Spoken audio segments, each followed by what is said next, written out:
Rwandan-backed rebels M23 claim they have captured Goma, which is the largest city in eastern Congo. Congo's government said the rebel advance was a declaration of war, and the United Nations has described mass panic amongst Goma's 2 million residents. The rebels' offensive threatens to dramatically worsen what is already one of Africa's longest wars and further displace civilians. But where did this all start? This conflict goes back to the Hutu and Tutsi, who are two very similar ethnic groups living in neighbouring Rwanda.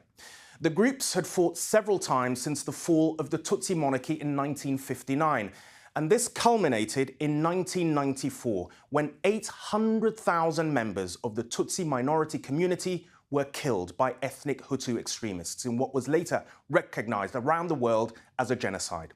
2 million people were displaced as a result, with over 1 million people from both sides ending up in the Congo. Now, over the next decade, Rwanda fought multiple wars with Congo, targeting Hutu militant groups and even backed Tutsi rebels who destabilized the Congolese government. By the end of March 2009, the Congolese government promised those Tutsi rebels integration within the military and civilian institutions, in return for them re-entering the country's democracy as a political party. Which brings us to the rebel group M23. Now, M23 was formed in 2012, named after that 2009 peace accord signed on the 23rd of March. The group accused the government of Congo of failing to implement that peace deal. They vow to defend Tutsi interests, particularly against ethnic Hutu militias. M23 have waged rebellions since its formation. They took Goma once before in 2012. After a decade of inactivity, the group resurfaced in late 2021, with M23 taking more and more territory in northern Kivu. Now, according to United Nations experts, the group has received increasing support from the Rwandan government. Rwanda has denied such support.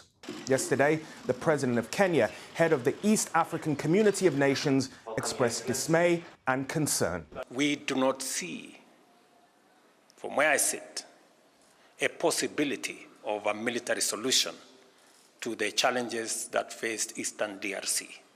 The UN has warned over 1/3 of the population in Goma's province are displaced, which will only be exacerbated by the capture of the city, with hundreds fleeing. Jackson and his family fled Goma during fighting in 2012, but this time they've chosen to stay. Sitting here, I can hear the sound of bombs, the crackle of falling bullets.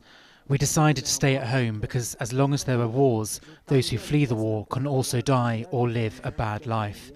That's why we thought it was better to stay at home than to die fleeing the war. If we're going to die, it's better to die here. But this isn't just another humanitarian crisis in a troubled corner of Africa, because this matters to all of us. And why?